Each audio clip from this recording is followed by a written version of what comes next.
Bonjour à tous. Effectivement, j'ai 10 minutes pour vous parler de quelque chose qu'on n'a pas encore abordé aujourd'hui. On a parlé marketplace, Amazon, on a parlé SEO, on a parlé e-commerce, mais on n'a pas encore parlé magasin. Et donc là, pendant quelques minutes, je vous propose de dénoncer des leviers, des dispositifs pour booster le Drive to Store. Juste pour démarrer cette partie, en termes de Drive to Store, on a une certaine expérience puisqu'on accompagne les marques sur différents leviers. On est une ESN de 200 personnes basée donc à Montpellier, avec des effectifs à travers la France, au Canada et en Pologne. Et on accompagne les marques donc sur des dispositifs à forte valeur ajoutée en e-commerce, en cloud, en objets connectés, en applications mobiles et également en UX design. J'avais quelques chiffres à vous présenter en introduction par rapport du coup au contexte de Drive to Store, des chiffres qui montrent une certaine défiance par rapport aux consommateurs français, par rapport aux boutiques et aux marques, avec une perte de confiance notamment qui a été exprimée dans certains sondages et qui résulte de difficultés à aller en magasin pour acheter. Des difficultés qu'on a résumées ici avec le temps d'attente d'accès au magasin qui en moyenne est allongé, des complications au niveau des barrières sanitaires d'accès aux produits en magasin et également des ruptures de stock qui ont été constatées. Donc ça, c'est des grands chiffres qui ne sont pas forcément positifs, mais qui sont très macro. Ce que je voulais vous dire en introduction, c'est que ça, il ne faut pas forcément les prendre au pied de la lettre. Il s'agit pour chaque marque de raffiner forcément ce data et d'aller faire des enquêtes terrain, des enquêtes marketing et d'aller challenger vos clients, vos marchés pour avoir des réponses plus précises par rapport aux points de friction qu'il peut y avoir. En exemple, je voulais vous présenter ce qu'on a mis en place, un dispositif pour un de nos clients dans la mode qui ne savait pas, comme beaucoup de marques, ce qui allait se passer à la sortie du confinement en termes d'intention d'achat. Donc, ce qu'on a mis en place avec ce client, ça a été une enquête email sur la base, donc là, une partie de son CRM, donc shooté sur 5000 personnes. On a envoyé du coup une enquête email avec différentes questions. Et une des questions, c'était ça, de savoir à la sortie du confinement, quel est votre rapport à la mode? Est-ce que vous allez tout simplement aller en magasin? Est-ce que vous allez acheter? Comment vous allez acheter?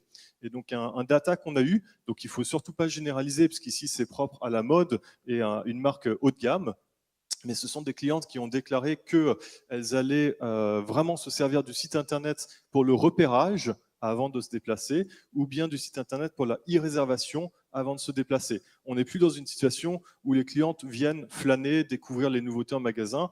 Il y a forcément tous ces éléments dont je vous ai parlé en introduction qui freinent ces dispositifs. Donc, le Drive to Store, c'est quelque chose qui est dans l'air du temps, qui a été exprimé ici.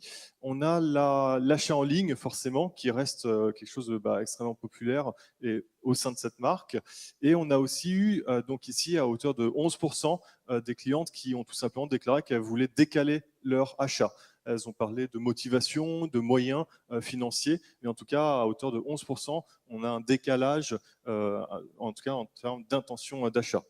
Donc ça, c'était une petite aparté pour vous dire qu'il faut aller challenger, aller chercher les informations auprès de votre public, auprès de votre marché, et qu'avec ce type d'études, ça peut se faire pour avoir du data frais par rapport à un contexte qui évolue en permanence.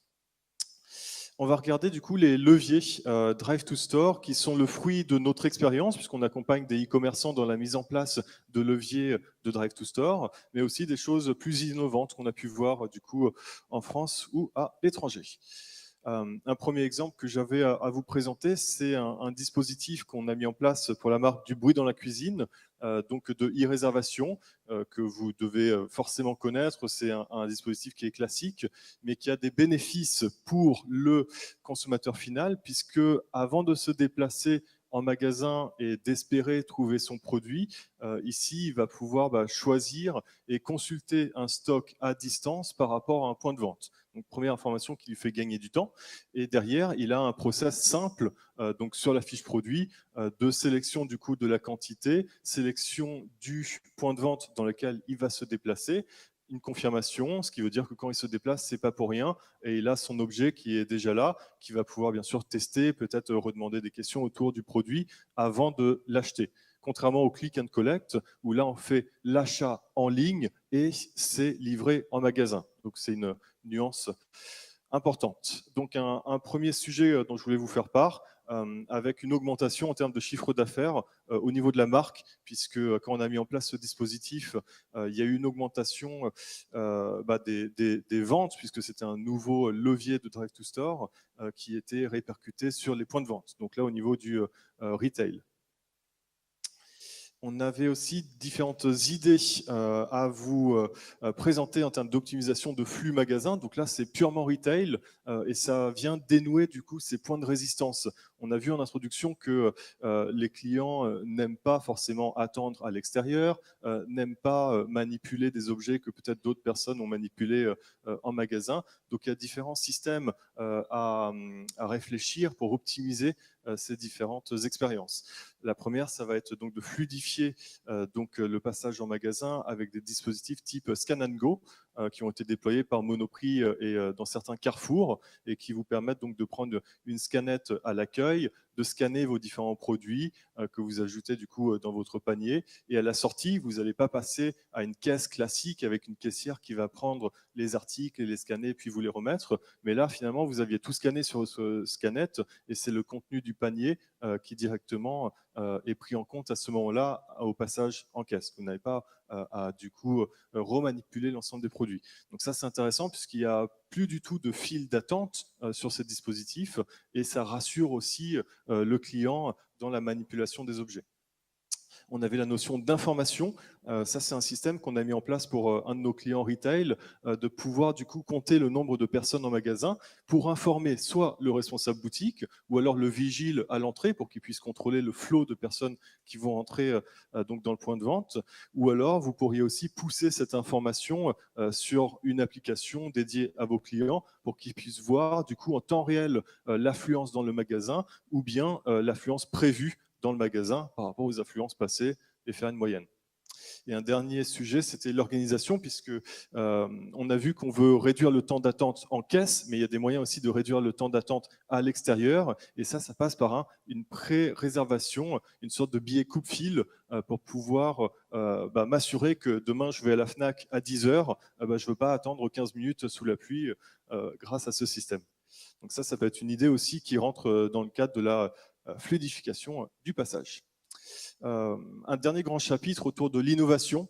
L'innovation, comme ici, donc la marque Caporal qui l'a mis en place avec la privatisation de boutiques.